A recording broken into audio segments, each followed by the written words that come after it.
Bonjour tout le monde et bienvenue sur ce deuxième épisode de Une image, 1000 mots. Aujourd'hui, je reçois Adeline Brunella, qui est photographe dans le sud de la France, à Nice. Elle va se présenter, mais avant ça, je voulais vous remercier de votre participation au premier épisode qui était en live. Celui-ci est enregistré pour des raisons techniques. Pour ceux qui ont suivi, vous avez vu un peu les galères. Donc, je pense que dorénavant, ce sera enregistré. Merci en tout cas pour vos retours. Les retours étaient géniaux parce que mon but à faire ça, c'était vraiment d'apporter de l'art dans la vie des gens. Et la plupart des gens qui m'ont fait des retours, c'est des gens qui ne sont pas spécialement intéressés dans l'art. Et donc, ça a vraiment été top. Donc, merci beaucoup. Bon, allez, c'est parti, c'est au tour d'Adeline. Salut Adeline, est-ce que tu peux te présenter, nous dire un peu ce que tu fais? Alors, salut, moi c'est Adeline. Donc, comme tu disais, je suis photographe dans le sud de la France. Je suis spécialisée dans les photos de famille, grossesse, naissance. Je fais aussi du professionnel, tout ce qui est portrait de salariés, des petites startups qui démarrent, parfumerie. Je fais aussi de l'immobilier, conciergerie. Des créateurs aussi, tout ce qui est portrait de créateurs, mettre en valeur leurs produits, voilà. Ok. Et c'est quoi la partie de ton travail que tu préfères faire? Je pense que maintenant, je fais ça depuis assez longtemps et je pense que tout ce que je fais à l'heure aujourd'hui, c'est vraiment ce qui me plaît. Parce que la photo, on dirait pas, mais finalement, elle est partout. Il y a plein de choses à faire. Au début, on fait un petit peu de l'alimentaire, comme on dirait. Et maintenant, vraiment, je pense que j'ai cadré sur tout ce qui me plaît vraiment, quoi. Ok, Donc, super. tout ce que je fais, ça me plaît. Bon, tu as sélectionné quoi, au fur et à mesure du temps. Ok. Et est-ce que toi, tu te considères comme une artiste? Le blanc. Dans la définition de l'artiste, oui, mais c'est vrai que j'ai du mal moi-même à dire que je suis une artiste, même si je suis dans la création. Je suis aussi je vends des souvenirs, je vends de la mise en valeur. Il y a un côté pécunier, mais oui, oui, parce que je crée des souvenirs, je crée de la mise en valeur et ce genre de choses. Ouais. Tu crées des émotions, quoi. Les gens, quand ils voient tes photos, ça Et j'ai crée des plein émotions. d'intentions pour le futur, comme nous, quand on regarde nos photos de quand on était petit, de se dire, ah bah là, c'est moi. Ah, mais elles sont sympas ces photos. C'est ça. Et du coup, est-ce que au niveau de l'art, euh, est-ce que quand tu travailles, par exemple, tes photos, que ce soit, par exemple, pour un artisan, tu fais des photos, je sais que tu fais des photos de poterie souvent. Est-ce que, du coup, pour toi, ça, par exemple, c'est de l'art? En tout cas, tout est réfléchi. Dès que je vais, que ce soit en lumière artificielle ou en lumière naturelle, quand j'arrive dans l'atelier, par exemple, je travaille beaucoup avec une céramiste. Je viens le matin ou l'après-midi en fonction de la lumière. S'il y a des petits rayons de soleil, on essaie de travailler avec ça. On cherche toujours une mise en valeur de ces produits avec une jolie mise en scène. Enfin, chaque photo, en tout cas, est réfléchie. Oui. Mais en plus, pour ceux qui ne savent pas, photographie, l'étymologie, c'est l'écriture avec la lumière. Photo, c'est la lumière et graphie, c'est l'écriture. Donc, on écrit avec la lumière, comme un peintre pourrait écrire avec de la peinture. Donc, oui, enfin, pour moi, la photographie, c'est un art. Euh, Après, on l'a vu, toi et moi, on a fait nos études ensemble. C'est quand tu veux faire des études de photo, la plupart du temps, je ne sais pas si ça a changé maintenant, mais moi, à l'époque, j'ai fait un bac littéraire. J'ai galéré à trouver une école de photo parce que il disait justement qu'il fallait un bac scientifique. C'était considéré comme une matière scientifique. Et on a fait un BTS, toi et moi, ensemble. On a fait très peu d'art, d'histoire de l'art. Enfin, on a très peu abordé le côté artistique, quoi. C'était vraiment purement. On avait, je crois, 1 heure d'histoire de l'art comparé à tout ce qui était chimie, optique, électricité, enfin, vraiment la technique. Mais moi, j'ai aucun souvenir qu'on ait fait de l'histoire de l'art. C'est vrai? Ouais. Ah si, on avait l'histoire de l'art. Ah bon? C'est dire à quel point c'était insignifiant. Parce qu'on a fait deux ans de BTS ensemble et moi j'ai fait une année de prépa parce que justement j'avais pas ce niveau scientifique. Mais moi j'avais l'histoire de l'art. Je sais pas si c'était la première année, mais Non, peut-être, j'ai peut-être oublié. Je me rappelle de la sémiologie. Donc, pour ceux qui ne savent pas, pardon, la sémiologie, c'est l'étude des signes. Donc, en fait, on apprenait à déchiffrer des images, ce qu'elles voulaient dire avec ou sans légende, etc. Et du coup, dans la photographie, est-ce que pour toi, parce que dans la photo, il y a plein de choses, comme tu l'as dit toi-même, tu fais plein de choses différentes. Est-ce que pour toi, chaque type de photographie, donc mariage, famille, immobilier, architecture, est artistique, ou alors il n'y a que certaines approches de la photographie qui sont artistiques? je pense que tout est artistique. Parce que même, c'est sûr, des photos immobilières, ok, on vend un bien. Mais je veux dire, le travail, c'est ça qu'on ne se rend pas compte, c'est le travail qu'il y a derrière. Chercher le bon angle, chercher la bonne lumière, la bonne exposition. Enfin, il y a quand même un travail. Enfin, quand on voit une photo, ne serait-ce qu'une photo, oui, bien immobilier, tout bête, le travail qu'il y a derrière, il est quand même important. À chaque fois que j'arrive dans un nouvel appartement que je ne connais pas, ben oui, il faut réfléchir au meilleur angle pour la meilleure mise en valeur, au meilleur angle pour la meilleure mise en lumière. Tout est réfléchi, que les lumières soient allumées pour donner un côté chaleureux. Enfin, plein de choses. Les lignes doivent être bien droites pour retracer vraiment la réalité. Enfin, tout est réfléchi. Certes, on dirait que c'est une photo basique, on a posé notre appareil photo, mais c'est faux. Derrière chaque photo, il y a quand même énormément de travail, différentes expositions de photos pour qu'on puisse voir, parce que l'appareil photo n'est pas aussi performant que l'œil humain. Donc, il faut que la pièce soit bien exposée, l'extérieur soit bien exposé. Non, c'est compliqué. Je pense que derrière chaque photo, même si le rendu n'est pas très artistique, il y a quand même une réflexion derrière, euh, chargée, réfléchie, pour que le rendu soit tel qu'il est, quoi. C'est Moi, pas je suis tout à fait. simplement appuyer sur un bouton et dire ah waouh, la photo est belle. Non, Ou c'est l'appareil. oui, c'est l'appareil qui fait les photos. C'est notre cerveau. Mais moi, je suis tout à fait d'accord avec toi, et c'est pour ça que je pense que chaque domaine de la photographie est un art, mais chaque photographe n'est pas un artiste. Parce que on peut, par exemple, toi, tu fais des mariages depuis très longtemps. Moi, c'est quelque chose que je fais pas. J'aime pas faire les mariages. Si on fait le même mariage, toi et moi. Clairement, il y en a une de nous deux qui ressortira plus artiste que l'autre, parce que moi, je peux vous garantir que mes photos là, c'est pas que ce sera pourri, mais ce sera pas loin d'être pourri, quoi, parce que je pratique pas suffisamment. Oui, L'art, c'est aussi ça, c'est la pratique, c'est l'expérience, c'est s'entraîner. oui, puis aussi que ça te plaise.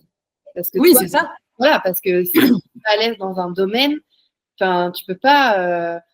Moi, comme je te disais, maintenant, je fais ce que j'aime et je prends mon temps. C'est-à-dire, à chaque séance, déjà, je travaille pas à midi, par exemple. Je travaille le matin, quand la lumière est douce, ou l'après-midi, quand la lumière est douce aussi. Euh, donc, c'est parce que ça me plaît. Genre, je peux pas dire, allez, venez, on va faire vos photos de famille, il est midi, nickel, soleil bien au-dessus de la tête. Enfin, tout est réfléchi, mais parce que ça me plaît aussi. Et je travaille ça, et c'est sûr qu'il y a des choses que je ne fais pas, qui ne me plaisent pas, les photos corporate de soirée euh, pour les sociétés, alors que ça peut être ultra artistique avec les lumières, avec le flash, tout ça. Et ça ne me plaît pas. Et je pense que si on fait deux mariages ensemble, toi, forcément, ça te plaît un petit peu moins. Moi, à force d'en faire, il y a des choses que j'aime bien tester aussi. Imaginer un peu de flou, surtout en ce moment, c'est un peu la mode des photos un petit peu floues. Mais oui, je pense qu'il faut que ça plaise pour éveiller quelque chose d'artistique, d'avoir envie de créer quelque chose de réfléchi, d'artistique. Mais je pense que même, tu vois, quand je regarde les photos que je faisais à notre BTS et que je regarde aujourd'hui, donc c'était plus de 15 ans en arrière, euh, ouais, je me dis, ah ouais, quand même, il y a une belle évolution dans mon travail. Moi aussi, je te rassure. Non, ouais, mais c'est tout le monde parce qu'en fait, les gens s'imaginent il y a beaucoup de gens qui s'imaginent que genre être artiste, c'est quelque chose d'inné. Moi, je pense que oui, je pense qu'il y a un côté, je sais pas si on peut dire génétique, mais je pense qu'il y a un côté inné. Mais les gens oublient aussi que c'est énormément de pratique en fait. Je prends toujours l'exemple de la peinture parce que je pense que ça parle plus aux gens. Quelqu'un qui veut peindre, même si, ou par exemple, mon frère est musicien, il joue de la batterie. On avait acheté une batterie à mon père quand il était jeune, parce qu'il jouait quand il était plus jeune. Mon frère, à l'époque, avait 8 ans. On a posé la batterie, mon frère s'est mis derrière, il a commencé à jouer, en fait. Donc, il y avait quelque chose d'inné. Mais par contre, comment il joue aujourd'hui, c'est dû à des heures et des heures et des heures de pratique. Certes, quand il a posé sa main la première fois dessus, on voyait bien qu'il y avait quelque chose d'inné en lui, mais il jouait pas à 8 ans comme il joue aujourd'hui. Et ça, les gens, ils oublient aussi que c'est la perfection de notre art, c'est principalement de l'expérience et de la pratique. En fait, c'est pas genre ça vient comme ça. Même les plus grands artistes qu'on connaît, tu regardes les dessins, les premiers dessins de Picasso et puis ses dernières œuvres, ça n'a rien à voir, quoi. Oui, parce qu'en plus, dans la photo, nous, on a étudié la photo. Et je veux dire, moi, je pratique la photo parce que mon papa faisait beaucoup de photos de famille. Il avait des appareils photo argentiques. Et il y a ma maman qui pratique les photos. Et je vois la différence que chez elle, ce n'est vraiment pas inné. Enfin, elle a certes pas les bases, mais je pense qu'il faut une partie un peu, oui, de côté artiste inné. Et puis après, il y a aussi les règles à apprendre qu'on nous a bassinées, hein, la règle des tiers, toutes ces règles, le triangle d'exposition en photo, parce que ça, mine de rien, on dirait pas, mais c'est compliqué, gérer les ISO, gérer la surexposition, sous-exposition, la vitesse. Et c'est vrai que des fois, il y a des gens autour de moi qui me demandent: ah, mais comment ça fonctionne? Je ne comprends pas. Mais en fait, pour comprendre, il faut pratiquer, comme tu dis. Et pratiquer, pratiquer, pratiquer. Et après, tu voudras faire un truc, et ben tu sais ce qu'il faut tout de suite. Je veux que ça, ce soit plus net, je veux que ce soit plus flou. Ok, ben je sais comment mon diaphragme il fonctionne, je ferme, j'ouvre.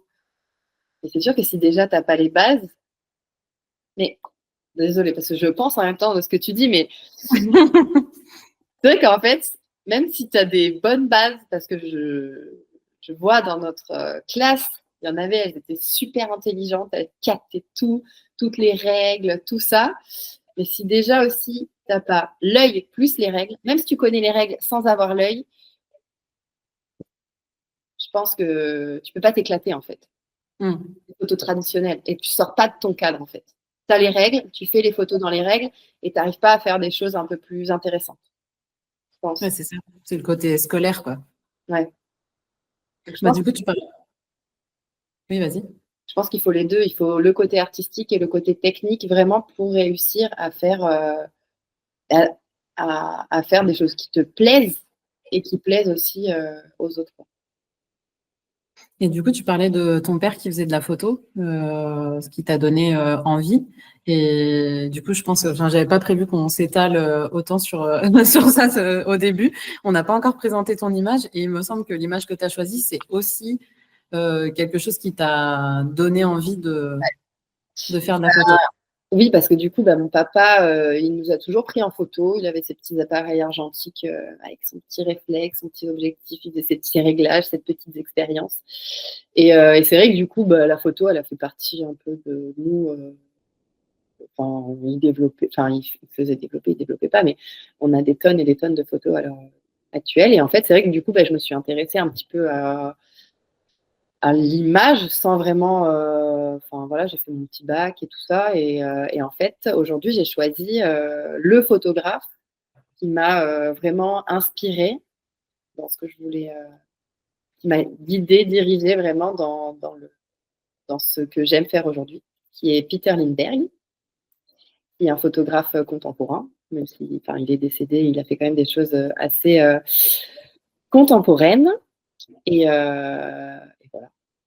Oui, parce qu'il est mort il n'y a pas longtemps, je crois que c'était 2019 ou un truc comme ça. En 2019, il est mort. Ouais, ouais. Ok, du coup, je vais vous montrer la photo. Voilà, est-ce que tu peux nous la décrire Alors, du coup, brièvement?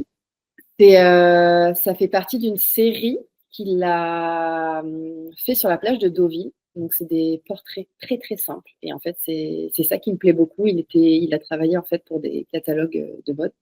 Il a photographié énormément de modèles. Et là, c'est une photo de Catherine Deneuve, en fait, avec son fond noir, basique, sur la plage, temps couvert, comme quoi. Hein. Souvent, le temps couvert, moi, j'entends oh non, mais il fait pas beau aujourd'hui, je vais pas faire mes photos. Mais franchement, la lumière, elle est magnifique.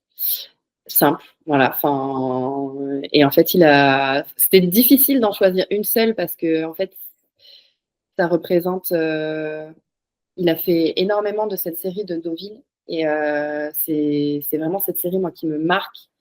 Et, et voilà, que des photos en noir et blanc, que des photos. En fait, on dirait que c'est du portrait travaillé et en même temps, ça paraît un peu fait sur le vif. On À voit l'arrache, ouais. On voit les structures du fond. faire le choix de recadrer même, genre prendre sa photo et recadrer vraiment sur Catherine Deneuve. Non. Là, il y a sa photo, il y a les fils, il y a les sacs de sable qui tiennent le fond, il y a toute la structure autour. Et en fait, toutes ces photos sont comme ça. Il y a vraiment à chaque fois voilà, j'ai fait ma photo, mais elle est comme ça, ma photo. Je vous montre telle quelle. Il n'y a pas de cadrage, il y a pas de recadrage, pardon. Et voilà, elles sont un peu floues, c'est pas grave. Enfin, et ça, c'est vraiment un style, je trouve, ben, qui représente vraiment, qui est toujours à l'heure actuelle. Et que moi, j'aime beaucoup faire quand je fais mes photos, je recadre. Enfin, j'essaie de réfléchir à mon cadrage final déjà dans mon objectif. Donc, j'ai pas envie après de recadrer dans mon image. Je réfléchis déjà à ma photo finale quand j'essaie de faire ma photo. Et lui, il est vraiment, enfin, c'est vraiment tout son travail est vraiment comme ça. Est-ce que tu penses que c'est parce qu'il est célèbre et qu'il est reconnu dans notre métier qu'il peut se permettre de faire des choses comme ça? Parce que par exemple, toi et moi, on fait des portraits et on dit aux gens, je vais laisser le fond comme ça, la barre métallique, les fils. Je suis pas sûre que nos clients aiment beaucoup. Mais à la base, quand il a commencé, il était pas du tout, il me semble qu'il n'était pas du tout dans la photo. Et après, il s'est lancé dans la photo et en fait, il n'était pas très connu quand il a déjà photographié des. Il n'était pas aussi connu, pardon. Et je pense que c'est plutôt son style qui a fait qu'il est devenu ce qu'il est. Ouais, c'est assumé, quoi. Ça, c'est Voilà. bien. C'est que c'est une prise une prise de parti assumée, quoi. Ouais. En plus, j'ai lu, quand j'ai préparé, du coup, tu m'avais dit la photo que tu voulais. J'ai lu justement, pour revenir à ce que tu disais sur la lumière, qu'il avait choisi les plages de Deauville justement parce que voilà, il adorait cette lumière qui était, je pense Ouais. qu'on peut dire un peu tamisée. Tu parlais tout à l'heure de ne pas faire des photos à midi en plein soleil. Bah là, c'est ça, il y a ce côté un peu brumeux. Euh, je pense que c'est au niveau de la post-production que le contraste ressort un peu plus. Enfin, en tout cas, ou peut-être que c'est les photos sur Internet. De ce que j'ai vu sur les photos sur Internet, ça ressort assez contrasté. Euh, mais du coup, dans l'arrière, on voit que c'est très, Bah, le très temps, pastel, quoi. oui, le temps bah, de toute façon, cette série-là, il n'y a pas une photo où en plein soleil. C'est que un Ouais. temps nuageux. Et forcément, c'est plus facile. Enfin, c'est plus facile. Le soleil, c'est beau, mais voilà, c'est beau le matin ou le soir. Quand le soleil, il te tape sur le visage, c'est pas très joli. Une lumière douce comme ça, bah, ça rend des photos super douces, une lumière super homogène. Tu peux faire ce que tu veux. Tu veux voir la mer en arrière-plan, bah, tu mets ton modèle dos à la mer. Tu veux les petites cabanes de Deauville, et t'as pas à te dire, bah non, mince, le soleil, il est là, il faut que je réfléchisse. Donc, et puis, du coup, parce que cette série, elle a été prise. J'ai regardé la première de cette série, c'était en 1980, en fait, c'est Vogue qui lui a demandé avec Naomi Campbell. Et les dernières séries, je crois qu'elles datent des années 2000, donc c'est-à-dire qu'il a shooté sur 20 ans cette série. Et en fait, quand on les regarde, vu qu'elles ont toujours été prises avec la même luminosité, ben, on a l'impression qu'elles sont prises. Le même jour, quoi. Ouais, c'est fou. Et toi, du coup, on parlait d'émotion tout à l'heure dans l'art, parce que ouais, le sujet, c'est vraiment qu'est-ce que c'est l'art? Est-ce qu'on est artiste? Est-ce qu'on n'est pas artiste? Pourquoi? Etc. Donc, je pense qu'au fur et à mesure des épisodes, même si c'est que le deuxième, ce qui ressort, c'est vraiment l'émotion qui ressort et ce que ça nous procure. Toi, quel genre d'émotion ça te procure cette photo-là en particulier? Alors, il n'y a pas de joie ou pas de tristesse. Parce que c'est vrai que moi, c'est ce que, enfin, je discutais quand j'étais à Paris avec un photographe chez qui j'étais en stage, qui s'appelle Thierry Bouet, qui a fait pas mal de séries aussi, notamment des échanges de cartes postales. Il a publié pas mal de livres. Et en fait, il disait, je suis assez d'accord avec lui, en fait, avec le recul. Ça fait 15 ans déjà, et c'est vrai que bah, j'aime bien aller voir des peintures, des photos. Et je trouve que le seul, vraiment, les deux seuls arts pour moi qui me donnent, c'est personnel, hein, c'est un avis vraiment Oui, bien personnel, sûr. beaucoup de joie, beaucoup de mélancolie, c'est les films, le 7e art, et la musique. Les photos, c'est plus visuel, je trouve. Je sais pas comment expliquer. Je trouve Ouais, que je vois, c'est c'est l'esthétisme, en fait. ouais, C'est genre. c'est ça. C'est des Mm. choses qu'on aime bien voir, qu'on aime bien afficher, qui vont. Après, je parle pas de photos personnelles forcément. J'ai des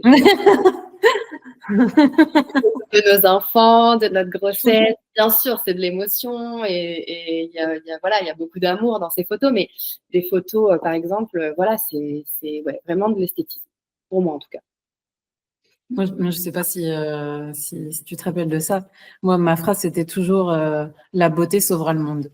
Et pour moi, c'est ça. C'est la beauté, c'est pas quelque chose. Quand on parle d'esthétisme, c'est pareil. C'est pas forcément quelque chose qui est beau, parce que le beau, en plus, c'est totalement subjectif.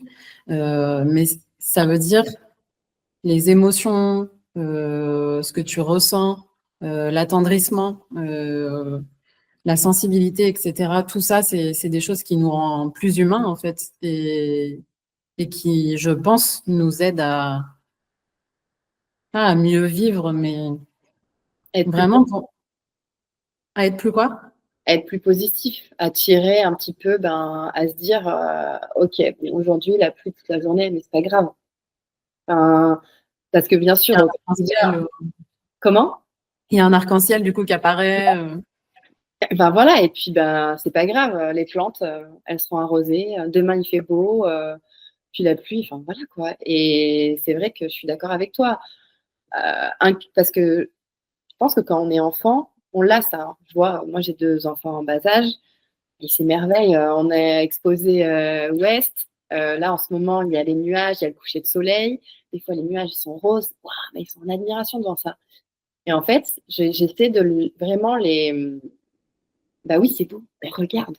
Vraiment, qu'il continue, parce que moi, vraiment, mais je suis capable, genre sur la route, de m'arrêter pour regarder un coucher de soleil. Parce que, ben voilà, waouh, c'est trop beau, on a les petits arbres, on a les oiseaux, le matin, on déjeune, et ben, on regarde nos petits oiseaux, et je m'émerveille autant qu'eux. Et en fait, c'est tout bête, mais c'est des petits trucs, oui, de voir des belles choses au quotidien, continuer. Et c'est vrai que quand tu as bah oui, des jolies photos, des choses comme ça, réussir à capter. Moi, en fait, je pense que c'est ça, c'est la photo. J'ai gardé un peu cette âme d'enfant où j'aime bien voir des belles choses et les capter pour toujours, en fait. Ouais, en plus, pour revenir sur la photo de Peter Lindbergh, c'est moi ce que j'aime bien dans cette photo, c'est que justement, il y a ce côté douceur et en même temps hyper puissante, tu vois. Le fond derrière, ça fait un peu voile de bateau. En plus, on est sur la plage. Et puis elle, sa pose, elle est quand même très affirmée. Regard un peu vers l'horizon, bien droite. Euh, donc elle a cette position qui est à la fois hyper forte, genre je suis là, quoi. Le vent qu'on devine dans le fond, donc pareil, toujours cette force, mais en même temps une douceur, ouais, cette douceur justement de l'esthétisme. Bah, le temps, la lumière déjà. La lumière, elle est Oui, super. oui, exact. Elle est très belle. Et du coup, en fait, ça contraste vraiment son visage et la douceur de son visage avec cette posture ultra masculine, avec sa tenue aussi. Elle est en costard, un peu grande. Enfin, ouais. Ouais, non, franchement, c'est vrai qu'il y a beaucoup de. Elle est belle cette photo, j'adore. C'est ça que j'adore faire et c'est pour ça que je voulais faire ce podcast. Parce que tu vois, entre le premier épisode avec Benjamin, qui a choisi un tableau que je connaissais pas, qui à premier abord, en termes d'esthétisme, ouais, tu te dis, ok, je vois pas en fait. Et la façon dont il en parle, après, tu te dis, ah mais ouais, en fait, t'es trop convaincu. Bah, ça me fait un peu le même effet avec toi et ta photo là aujourd'hui. Moi, je connaissais Peter Lindbergh, mais je connaissais pas plus que ça son travail, parce que moi, je suis pas trop sensible au portrait. Mais du coup, voilà, c'est ce qui est en train de se passer dans notre conversation. C'est exactement ce que je veux procurer aux gens qui nous écoutent, c'est de se rendre compte qu'en fait, d'une image qui, de premier abord, toi, te procure pas spécialement d'émotion, d'en parler, ça peut aussi éveiller ce genre de choses, puisque ça permet de voir les choses différemment, quoi, d'un autre point de vue. Et ça, c'est génial. Alors que moi, déjà, je suis déjà hypersensible, j'ai déjà une sensibilité à l'art et tout, donc c'est pas pour ça qu'on aime tout et qu'on trouve tout beau pour autant, quoi. Et donc, c'est super de pouvoir parler d'un truc comme ça, qu'en plus, je connais pas, de découvrir en même temps avec toi ce que toi, tu vois. Parce qu'en Et- plus, on a tous nos préférences, quoi. Sur, Oui, exact. je dis exactement, moi, j'adore les portraits. Et c'est vraiment. Je veux faire. Enfin, j'adore faire ça. Et ce photographe, et vraiment, quand je le regarde à l'heure d'aujourd'hui, je me dis oui, c'est toujours. Enfin, depuis que je suis toute petite, c'est toujours ça que j'ai voulu faire. Parce que même, oui, quand tu regardes cette image, ok, Catherine Deneuve, elle est debout, assise sur la plage, ok, il fait pas beau. C'est sûr, quand tu la regardes comme ça, voilà. Mais après, voir vraiment, entre guillemets, ce qui ressort, ce que tu ressens quand tu vois la photo, une photo qui paraît bête, surtout quand tu n'as pas les mêmes. Parce que peut-être que toi, un jour, tu feras un podcast sur une image que toi, tu aimes bien. Quelque Moi, chose. j'y ai pensé, ouais. Le jour où j'aurai plus d'invités, je serai toute seule. Un monologue. Ouais, c'est ça. Je me mettrai sur deux écrans et je ferai, Non, mais je parce ferai de... qu'on a un peu le même profil dans les grandes lignes. On a Ouais. fait nos études ensemble. On a vraiment la formation de base. Clairement, on a le même bloc. Et après, de voir comment on s'est complètement. Différent. Ah ouais. Enfin, on fait pas du tout les mêmes choses. Donc, Mais dès notre BTS, parce que pour expliquer aux gens, à l'épreuve du BTS, on avait un thème. Le thème, c'était à table. Et donc, voilà, c'est très général, ça veut tout et rien dire. Et donc, moi, mon approche, ça a été, pardon, je commence par moi. Genre, alors, Adeline, son approche, ça a été de faire quelque chose de plus reportage. Tu t'es déplacée chez les gens pour les représenter autour de la table. Voilà, j'ai trouvé cette idée géniale. C'est presque documentaire, quoi. Et tu as représenté voilà, les différentes ambiances des gens à table. Et moi, j'ai choisi de faire des photos des aliments.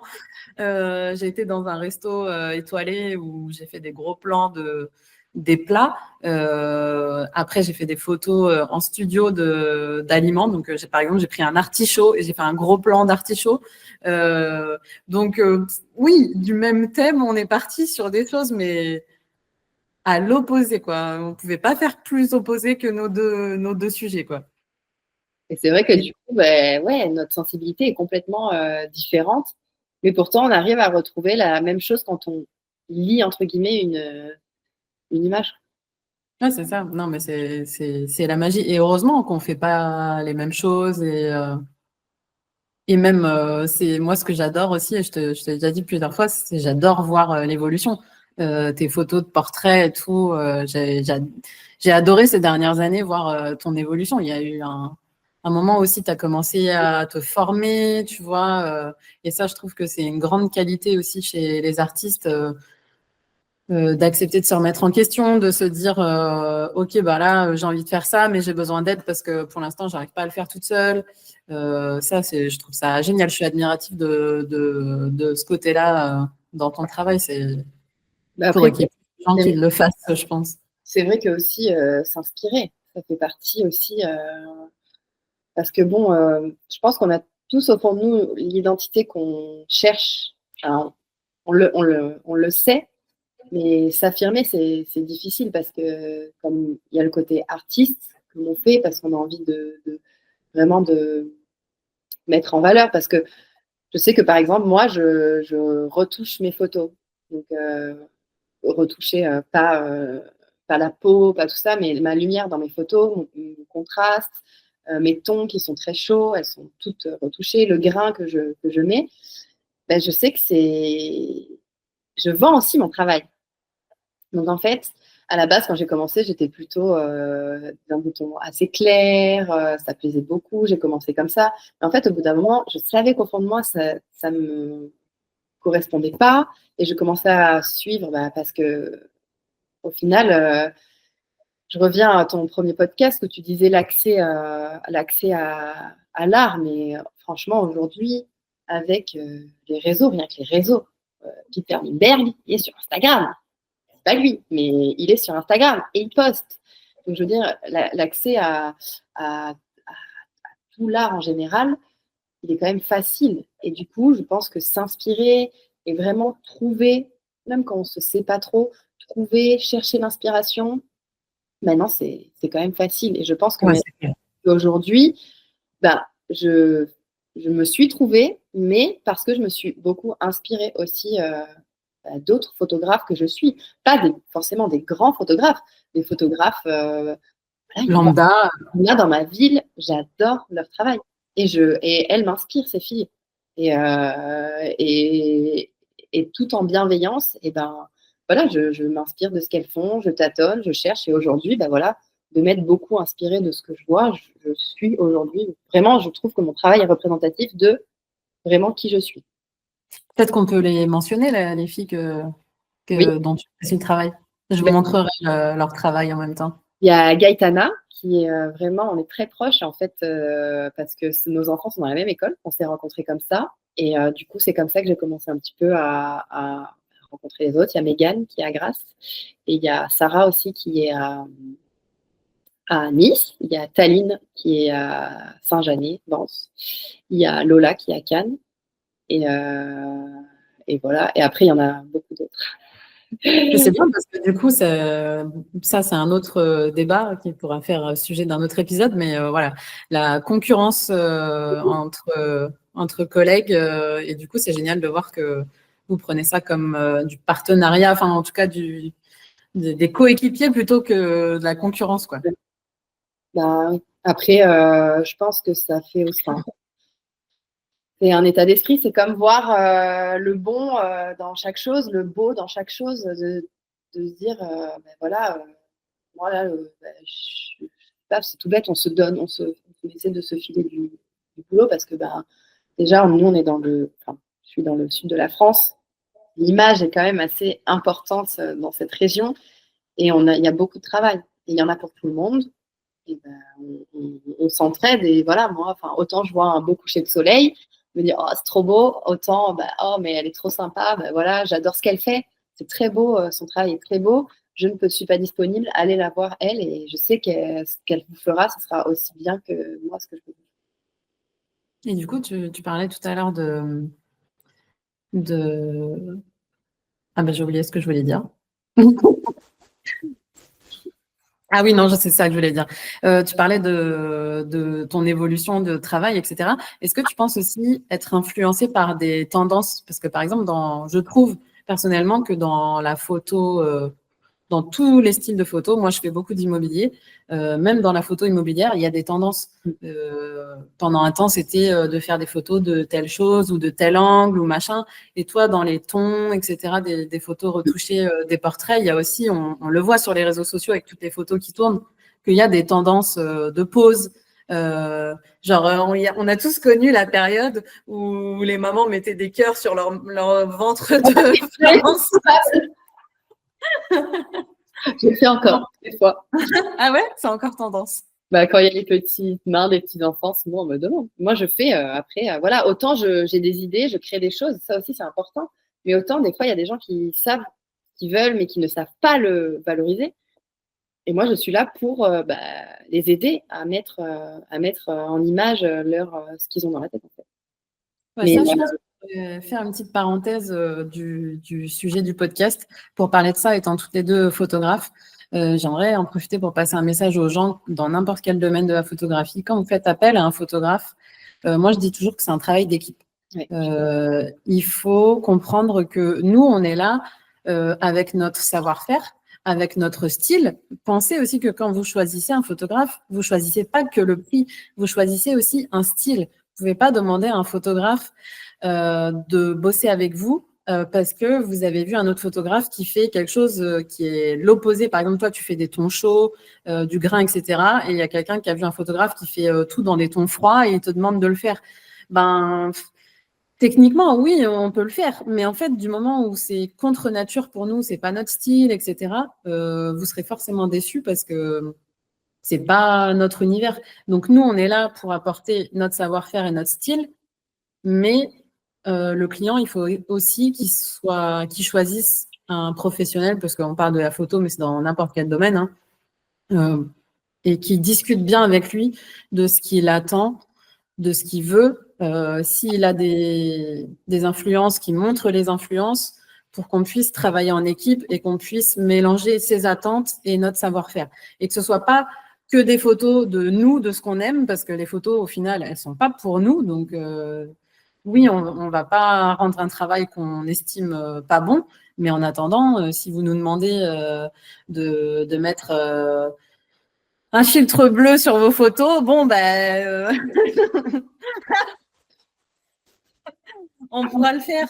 Voilà, mais tout ça, c'est des choses à bien discuter. Il ne faut pas imaginer arriver dans une séance photo et d'attendre qu'on vous prenne en photo. En fait, ça marche pas. Enfin, ça peut marcher comme ça, mais il y a des grandes chances que tout le monde soit déçu par le résultat, quoi. Non, mais je suis d'accord. Enfin, je suis complètement d'accord avec toi parce que c'est vrai que. Alors, soit ça arrive, hein, des fois, il y en a, ils ne savent absolument pas ce qu'ils veulent. Mais bon, c'est très rare parce qu'au final, quand moi, je travaille avec beaucoup de petites sociétés, donc c'est des gens qui créent eux-mêmes. Donc, en fait, ils connaissent leurs produits, ils se sont projetés sur ce qu'ils veulent rendre comme image. Ils font appel à moi parce qu'ils sont pas capables visuellement de faire ce qu'ils ont en tête. Mais déjà, quand je shoot du pro, je parle du pro parce que toi, tu fais principalement que ça, ils sont là. Je ne shoote pas seul leurs produits, en fait. Ils sont toujours avec moi et voilà, ça c'est important, je veux mettre ça en valeur, ça, je veux faire ci, je veux faire ça.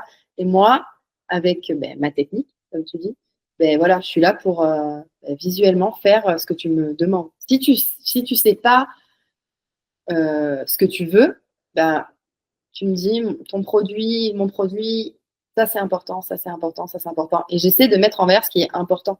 Donc c'est ça, tu as raison, c'est vraiment un travail d'équipe. Parce que moi, je ne sais pas, je ne connais pas ton produit. Ok, je connais la photo, mais je ne sais pas ce qui est important dans ton parfum, dans ta création, qu'est-ce que tu veux mettre en valeur. Et voilà, et de se concentrer. Et c'est ça que j'aime en fait. Parce que d'avant, je ne faisais pas beaucoup de clients pro. Et maintenant, je fais beaucoup de clients pro et de petits créateurs. Je travaille vraiment avec des petits créateurs qui kiffent ce qu'ils font. Et tous les deux, on kiffe notre travail. Et franchement, travailler ensemble, c'est trop bien. Oui, parce qu'en plus, nous, on ne voit pas du tout la même chose. C'est pareil avec des photos de bébés, par exemple. Nous, j'imagine, moi, j'en ai fait un peu aussi il y a des années. Mais en fait, nous, on voit, alors c'est un peu barbare ce que je vais dire, mais nous, en fait, on voit un sujet, alors que les gens voient leur enfant, en fait. C'est-à-dire que même n'importe quel portrait, les gens, ils vont voir la photo en fonction de ah oui, mais non, mais là, j'ai une ride ou j'ai machin. Ouais, voilà. Alors que nous, on va regarder la lumière, la pose, d'un même moment, que ce soit un produit ou une personne. Tu parlais de céramique. Nous, on va voir l'objet, comment il réfléchit la lumière, comment il génère des ombres. alors que le créateur de la céramique, lui, va voir peut-être le petit défaut du grain de céramique qui dépasse ou la petite entaille, ou voilà. On voit pas du tout la même chose. Et je pense que ça, il n'y a qu'un photographe qui peut le comprendre. Moi, j'ai déjà eu affaire à faire des photos de nus et forcément, les gens me disaient « Oh là là, mais tu fais des photos de nus, ça te fait rien ?» Ben non, parce qu'en fait, je vois pas une personne nue, en fait. Je vois un sujet, voilà, je vois un sujet avec, OK, donc là, si je le place comme ça, comment ça fait, la lumière, le machin, enfin, donc on n'est pas, on n'est pas en train de regarder à travers une lorgnette en mode pervers. Pervers. Non, c'est ça, on a un esprit et une vision qui est différente, en fait, je pense.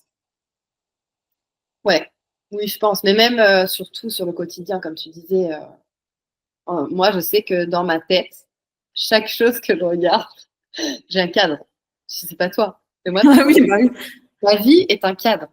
Là, c'est trop beau comme ça, hein. Clac, clac, clac, clac. Tout est cadré, je vois tout en photo, en fait. Même la lumière. Ah, la lumière, elle est douce. Oh là là, oui, là, si tu te mets là. Je vois tout, tout est cadré tout le temps. Et souvent, les gens, quand je travaille avec eux, ils ont une idée de ce qu'ils souhaitent. Et des fois, c'est pas réalisable. Parce que la lumière, ça va pas, parce que ça va pas. Et juste, je propose un autre petit truc, on fait la photo, et là, ah oui. Ah bah oui. Et ça m'est arrivé des fois de débarquer, parce que je travaille aussi avec une graphiste qui fait des sites internet, et forcément, quand on fait un site internet, l'avantage, c'est que ce soit ultra clean et que les photos soient vraiment impeccables. Et du coup, elle me place chez les gens, et des fois, je ne suis pas forcément la bienvenue, mais quand ils voient le résultat, avec le site, donc déjà quand ils voient les photos, mais qu'après qu'ils voient les photos dans le site, et ben honnêtement, 99%, s'ils ont le budget, ils me rappellent les années suivantes pour faire leur catalogue, pour refaire des photos sur le site, pour mettre à jour le site, pour les réseaux sociaux. Et c'est là que je me dis, ils ont compris mon regard en fait, et mon travail et ma technique, parce que waouh, quand ils voient les photos, ben oui, c'est sûr. Moi, je prends mon petit verre sur la table, et c'est pas pareil que si je le prends avec une lumière réfléchie, avec un petit cadrage réfléchi.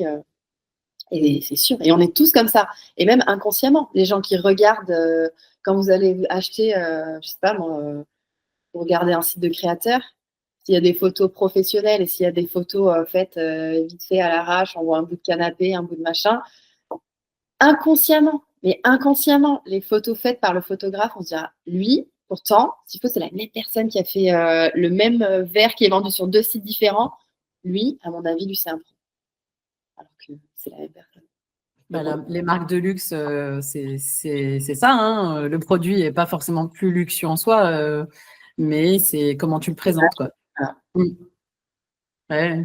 Maintenant, on est rendu à vendre des aspirateurs. Je ne sais pas si tu avais déjà vu, les magasins Dyson d'aspirateurs. Ils mettent les produits comme dans une galerie limite. En fait, Ah tu ouais. as des éclairages, tu as machin qui sont présentés tout seuls sur un petit podium. Enfin, c'est un truc de ouf. Tout ça pour vendre un aspirateur 1000 balles, quoi. Ils se sont placés en mode haut de gamme. Donc, du coup, ils essaient de créer cet environnement de tout, présentation, photo, mise en valeur du produit haut de gamme. D'ailleurs, j'en profite pour faire un petit teasing d'un prochain épisode. J'ai prévu un épisode avec un galeriste, donc quelqu'un qui a une galerie d'art. Et je pense que ce sera justement un sujet intéressant à évoquer, la présentation des œuvres d'art, les tarifs, parce que je sais que c'est quelque chose qui, pour les gens qui sont pas dans le milieu artistique, c'est souvent quelque chose qui les rebute, justement. Pourquoi c'est cher? Pourquoi ces prix-là? Pourquoi des différences de prix aussi grandes? Voilà. Donc, ce serait une bonne occasion de parler de ça, justement. Oui, parce que quand tu parlais de l'accès à l'art, il y a l'accès, on va dire, Public. oui, mais l'accès culturel et l'accès d'achat. Mmh. Il y a Oui, oui. là, parce c'est ce qu'on discutait la dernière fois. Moi, j'ai 2 enfants. Ma fille, elle aime beaucoup lire, honnêtement, mais je creuse vraiment là-dedans. Donc, je lui achète des livres. Franchement, des livres, ça coûte 5 euros, tu vois. Elle connaît Frida Kahlo, elle connaît la Reine d'Angleterre, elle connaît le Louvre, elle sait reconnaître Mona Lisa. Mais parce que elle a juste des livres qui coûtent 5 euros. Après, c'est sûr, je ne vais pas dire que nous non plus, on ne peut pas se payer des œuvres d'art à des millions, surtout qu'on voit notamment, c'est que Andy Warhol, là, il y a quelques années, qui a vendu avec des prix hallucinants. Certes, on ne peut pas faire ça. Mais je veux dire, l'accès à la culture de l'art, je pense que aujourd'hui, il est accessible, même si on peut se payer des copies, des retirages. Mais l'accès à la culture aujourd'hui, avec Internet, avec les réseaux, avec les livres, je trouve facile. Maintenant, il faut s'y intéresser. D'ailleurs, c'est marrant, je pense que ça pourrait faire l'objet d'un autre sujet aussi. Ça me fait penser ce que tu dis aux NFT qui sont sortis il y a quelques temps. J'ai l'impression que ça a un peu fait un flop quand même. On n'entend plus trop parler de ça.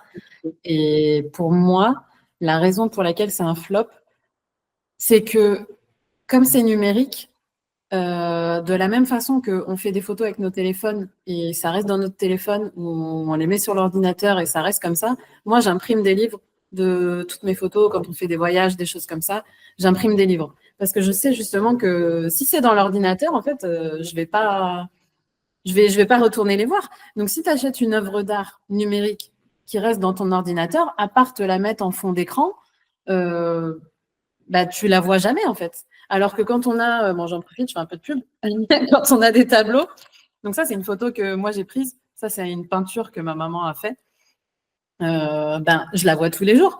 Et puis je m'assois, là je suis à la table, je m'assois à la table, je la regarde et puis bon, c'est moi qui l'ai prise, donc le regard est un peu différent, mais tu regardes, tu as l'impression que tu peux toujours voir quelque chose de différent. Et puis là, j'ai la fenêtre, donc la lumière arrive de façon différente, etc. C'est quand même autre chose d'avoir un tableau accroché sur ton mur qu'une image numérique dans ton ordinateur ou ton téléphone, quoi. C'est sûr. Après, il y en a qui testent des choses et ça ne marche pas tout le temps. D'où le fait aussi, toi, que tu as développé ce côté-là d'imprimer, tu as créé on pourra montrer aussi, tu as créé comment dire, des modèles, en fait, pour présenter tes photos de grossesse, de naissance, etc. Donc, plutôt que d'imprimer. Pour donner aux gens envie d'imprimer. Moi, j'ai fait ça chez moi. Alors, certes, oui, j'ai mes petites photos de voyage, mais par exemple, pour mes enfants, j'ai imprimé, j'ai mis plusieurs photos avec une petite description qui me tient à cœur. Et du coup, je le propose aussi sur mon site parce que je me dis que ce soit plutôt une photo basique, tant qu'à faire, plutôt que de mettre 10 photos sur ton mur, genre un petit montage avec 8 photos, avec un petit texte. C'est vrai que pour essayer de créer des choses visuellement qui sont agréables à regarder, en fait. Je pense que c'est ça l'art. Est-ce que derrière, tu as une volonté quand tu crées quelque chose, est-ce que l'aspect unique, c'est important pour toi? Est-ce que tu réfléchis à te dire, je veux quelque chose qui n'existe pas encore, ou alors où tu fais vraiment en étant influencé par d'autres choses que tu as vues? Par exemple, ça, ces créations-là, est-ce que c'est quelque chose que toi, tu as vraiment créé de ta tête? Non. Ou... Je l'ai vu. Ok. Je l'ai vu et après, je l'ai développé sous différentes formes. Et j'ai vu une chose qui m'inspirait, qui m'a donné l'idée. Et du coup, je l'ai développé. Je me suis dit pour moi. Et puis mes copines, elles l'ont vu. Elles me disent, ah, mais c'est trop beau, j'en veux. Donc je dis, je vais le proposer à la vente s'il y en a qui veulent. Après, c'est vrai que moi, je suis un peu dans un truc un peu délicat qui est aussi, c'est mon job, tu vois. Donc oui, j'essaie à chaque fois quand je fais une séance grossesse, j'essaie de faire des choses uniques, mais parfois j'arrive et les gens, ils ont la séance photo, ça je veux cette photo, je veux cette photo, ils savent ce qu'ils veulent, ils ont vu. Ok, moi je suis là parce que en fait, c'est aussi mon job. C'est ça qui m'aide à payer mes factures. Donc, ok, si tu veux que je te fasse des photos uniques, entre guillemets, d'accord, mais si toi, tu as envie que je te fasse ce que j'ai déjà fait, ok. C'est aussi la relation client qui fait que peux pas faire que des choses uniques. Mais moi, je suis là pour faire ce que les gens y veulent. J'ai vu une citation hier, une nana que je suis sur Instagram, je vais mettre le lien. Elle fait des phrases un peu choc sur les artistes pour justement marquer les esprits. Et donc hier, la phrase c'était je veux faire de l'argent avec mon art pour pouvoir faire plus d'art. Et c'est exactement ça en fait. Moi, j'ai décidé depuis quelque temps de vraiment développer mon côté artistique et de faire vraiment ce que j'aime. Mais le nombre de fois, je vends mes photos depuis des années et des années, et j'ai vécu presque 10 ans à Lisbonne. Le nombre de fois où on m'a dit « Ah, mais t'as pas une photo de l'Electrico ?» Donc, c'est le tram, le petit tram en bois jaune typique de Lisbonne. Ben, non, en fait, j'ai pas, parce que tu vas dans n'importe quel magasin de Lisbonne, tu as des cartes postales, des peintures, des machins. Il y a des artistes qui ont un talent fou. Ils font des trucs devant toi dans la rue. Ils peignent quoi? Ils peignent un électrico dans les rues de Lisbonne. Pourquoi? Parce que c'est ce qu'ils vendent le plus. Et donc, c'est difficile de... Moi, aujourd'hui, le côté artistique, c'est un side job, je ne veux pas dire un hobby, c'était un hobby, maintenant ça devient sérieusement professionnel, mais ça reste quand même quelque chose qui aujourd'hui ne me paye absolument pas. Et encore une fois, par rapport au prix, les gens vont se dire quand ils voient certains prix, et je suis loin d'être cher dans mes produits, mais bon, il y aura toujours des gens qui trouveront ça trop cher. Les gens oublient ça derrière, que le temps passé, que le nombre de photos vendues. Là, j'ai été voir une galerie il n'y a pas longtemps. Il y a un photographe qui s'appelle David Yarrow, je crois, un Américain. Il fait des photos cinématographiques. Il crée des mini-films et il en sort des photos. Il vend ses photos à 100 000 $. Mais derrière, tu as une équipe de 50 personnes. Tu as le décor, tu as les stars, parce qu'il photographie des stars dedans. Il y a des loups, donc j'imagine qu'il y a des dompteurs, des machins. Enfin, les gens n'ont absolument aucune idée de 100 000 €. C'est rien comparé à ce qu'il a dû investir pour créer cette photo, en fait. Donc, sans parler en plus que quand tu exposes dans une galerie, ils prennent au moins 50% du prix de la photo. Et ça, les gens n'y pensent pas non plus.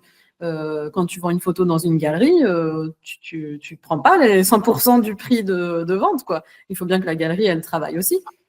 Donc, tout ça, c'est encore une fois le but je me répète, hein, mais c'est le but du podcast, c'est vraiment que les gens comprennent tout ça et que oui, je veux qu'ils aient un nouvel œil sur les images et les travaux artistiques qu'on regarde, mais qu'ils comprennent aussi tout l'envers du décor de derrière, comment ça se passe pour les artistes, pourquoi tel prix, pourquoi il fait ce prix-là et pourquoi pas l'autre, etc. Et pourquoi c'est important d'acheter des images à des artistes. Oui, on pourrait faire des choses mainstream qui plaisent à tout le monde, mais est-ce que ce serait notre identité? Non. En plus, tu le disais tout à l'heure, on vit dans un monde d'images. Je sais plus, c'est déjà sorti le nombre d'images qu'un humain voit par jour, c'est absolument hallucinant.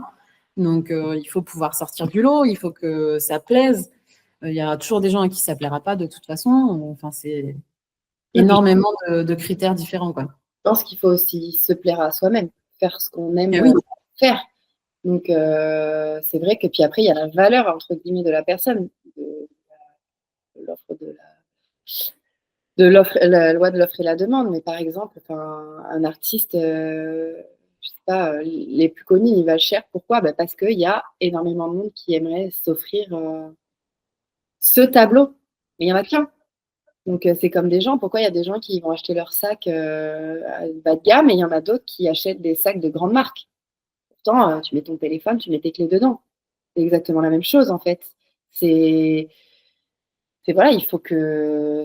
Il y a des choses qui ont une certaine valeur, il y a des choses qui sont, qui donnent envie d'en posséder, entre guillemets, peu importe le prix.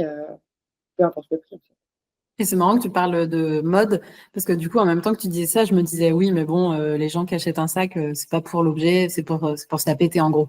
Mais en vrai, non, je pense pas, parce que Dans l'art, c'est pareil. Il y a des gens qui vont acheter une œuvre d'art juste pour le nom. Et puis pour dire, voilà, ah ben, chez moi, j'ai un tableau de machin.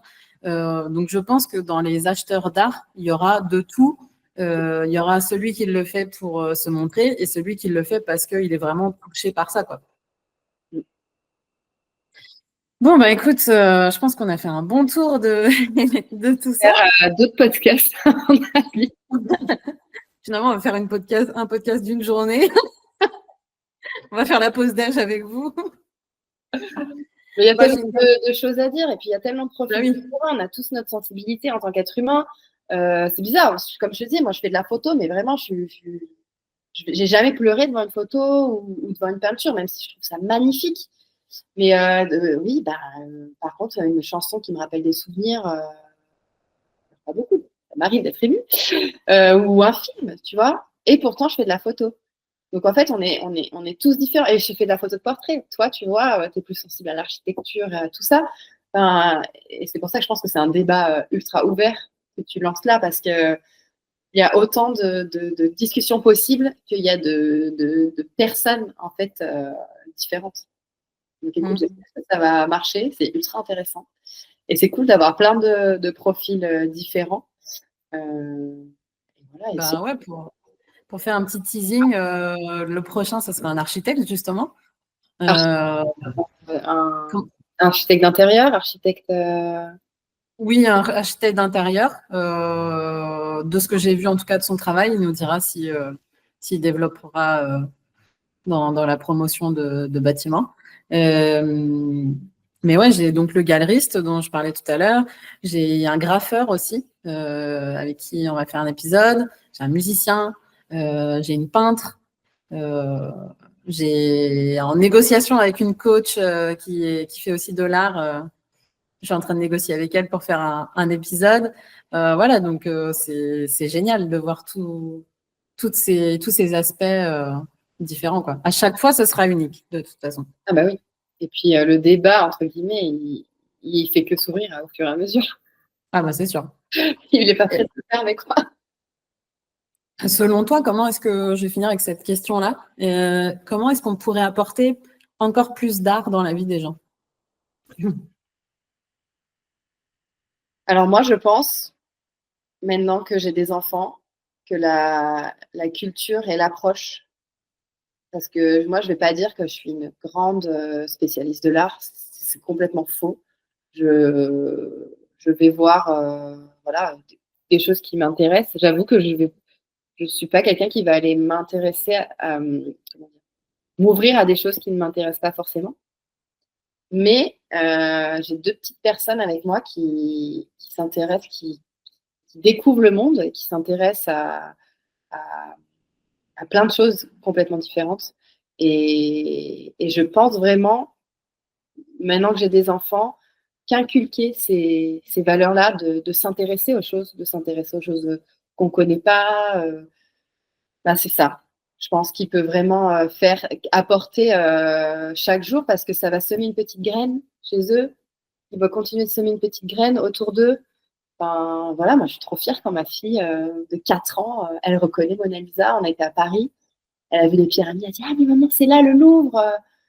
Elle a 4 ans. Et je me dis, ben voilà, elle le sait, ça y est, c'est en elle. Et elle m'a dit: ah, j'aimerais bien aller voir. On est allé à Florence il y a 2 ans. Elle était petite, elle avait à peine 3 ans. Il y avait des tableaux qui faisaient des tailles gigantesques, et pourtant des tableaux très religieux là-bas. Elle était en admiration devant ces tableaux, elle regardait. Et je pense que vraiment inculquer, enfin pour ma part en tout cas, je suis là, inculquer aux enfants l'intérêt de l'art, de ce que ça peut t'apporter. Moi, je suis pas du tout une danseuse, elle adore danser. Et bah ok, on met de la musique, danse. Vas-y, fais-toi plaisir. Et voilà, et elle danse pendant 30 minutes. Alors que son papa et moi, ça me Je confirme. La danse, mais vraiment, c'est pas du tout mon truc. Je ne danse pas et ça ne me plaît pas forcément. Alors autant regarder des gens danser, je trouve ça très beau. Mais voilà, je ne fais pas ça. Et elle dit, oh. Et voilà, et ben, si ça lui plaît, ben vas-y. Vas-y à fond et fais-le, quoi. Et si jamais ils n'étaient pas réceptifs à ça, est-ce que tu penses que tu insisterais? Parce que là, du coup, elle est réceptive en plus. Oui. Mais si, parce que ça peut arriver aussi qu'en fonction de la personnalité des enfants, tu vois, ils soient pas réceptifs. Est-ce que c'est quelque chose que tu t'insisterais ou c'est difficile parce que tu peux pas savoir, mais Bah, entre guillemets, je pense que, enfin, tu vois, j'ai deux enfants complètement différents et mon petit gars, ça l'intéresse pas du tout. Mais, mais il écoute, en fait. Et je me dis que déjà, écouter, il se trompe pas du tout. Ça l'intéresse pas. Et je sais que dans la voiture, par exemple, là, j'ai téléchargé une appli avec plein de petits podcasts sur plein de personnes. Et je me dis que déjà, écouter, même si ça l'intéresse pas, ben, il imprègne. Et je me ça dis, ouvre son esprit, quoi. peut-être que plus tard, ben, il se dira, ah, mais oui, ça, ah, mais ouais, ça, c'est pas mal, en fait. Après, bien sûr, il y a plein de gens qui s'intéressent pas. Mais à l'art, c'est encore un débat. Mais l'art, c'est plein de choses. Tu peux peut-être pas, la peinture, ça t'inspire pas, mais tu adores le cinéma. Le cinéma, c'est le septième art. T'écoutes de la musique. En final, l'art, il est partout. Oui, puis ça revient à ce que je disais au début. Le premier épisode, il y a beaucoup de gens qui ont suivi mon premier épisode plus par soutien de ce que je fais que vraiment pour le sujet. Et qui m'ont dit à la fin, j'étais venue pour te soutenir, mais en fait, je suis restée jusqu'à la fin, c'était super intéressant. Et c'est pour ça que pour moi, c'était une grosse victoire parce que c'est ça, tu vois, comme Tom, peut-être ça l'intéresse pas, mais en Oui, tout cas, il entend. Donc du coup, il retournera peut-être pas de lui-même chercher, mais il a eu cette ouverture, ça lui a permis de découvrir des choses et que ça fasse partie au moins un minimum de sa vie, quoi. Ça, c'est hyper important.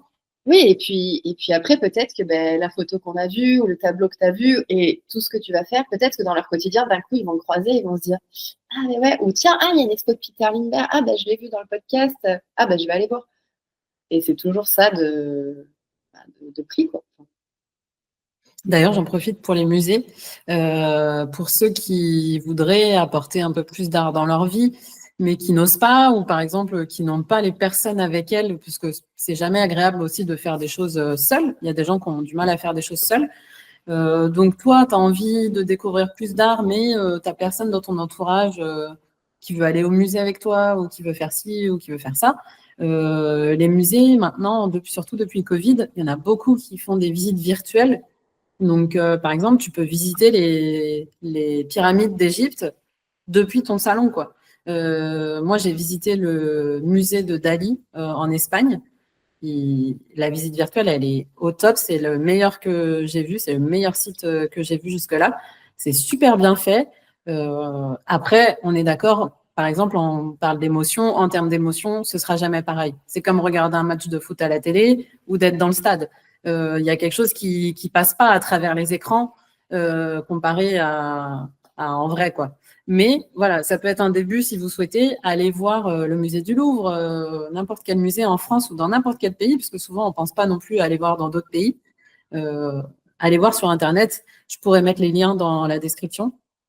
Vous pouvez aller voir plein de musées depuis chez vous. En plus, comme ça, si vous avez envie que ça dure que 10 minutes, ça dure que 10 minutes. Vous n'êtes pas obligé de payer une entrée. Voilà. Donc, plus d'excuses. Ah, c'est vrai que je savais même pas, tu vois. Une bonne Ah information. ouais. Non, non, non, je savais pas du tout. J'ai découvert ça pendant le Covid. Comment? J'ai trop bonne idée en vrai, du coup, parce que là, l'accès à la culture, il y a pas d'excuse, quoi.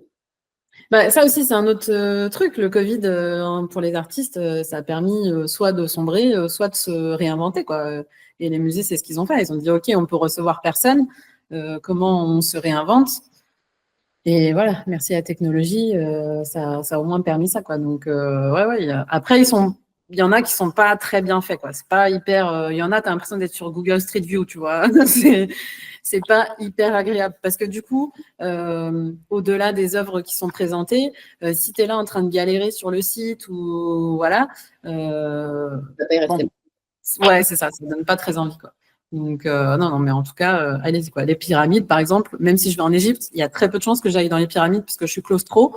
Donc, descendre courbé dans un couloir qui fait 50 cm, très, très peu pour moi. Donc, du coup, ça m'a permis de les voir alors que j'aurais jamais pu les voir autrement, quoi. Très Bon, intéressant. écoute, Adeline, je pense qu'on a fait le tour. Oh non, on n'a pas fait le tour, mais en tout cas, je pense que là, pour les gens qui nous écoutent, c'était suffisant. Ils sont en train de se dire, c'est quand que ça termine. Ça fait 2 heures. Merci encore pour ta participation. Pas de rien, merci à toi. Est-ce que tu as des choses prévues en termes professionnels ou dont tu voudrais parler, des projets, etc. Bien, là, c'est vrai que cette année, je fais pas mal de petites formations. Comme tu disais, j'ai un peu envie de sortir de ma zone de confort, de ce que je fais au quotidien. Et notamment, je bosse, ces formations sont à Paris. Donc là, je monte début avril à Paris. Si vous êtes sur Paris, que vous voulez faire une petite séance auto avec moi, il n'y a pas de souci. J'ai déjà quelques réservations, mais il m'en reste encore. Et, euh, et voilà, et j'aimerais monter plus souvent à Paris parce que voilà, je sais qu'il y a plein de choses à faire là-bas et que c'est cool d'avoir cet accès à la culture quand même plus facile dans la capitale. Ouais, c'est vrai, ça aide.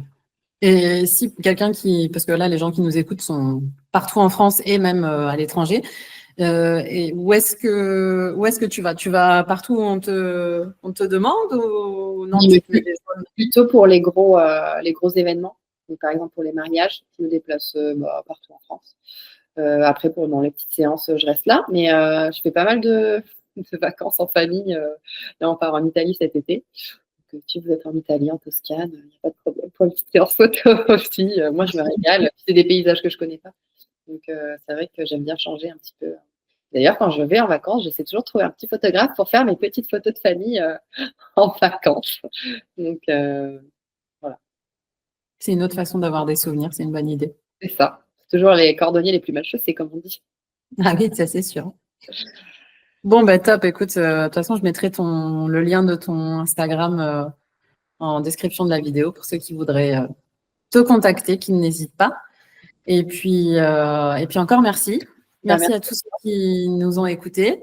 Et puis, je vous dis à très bientôt pour un prochain épisode.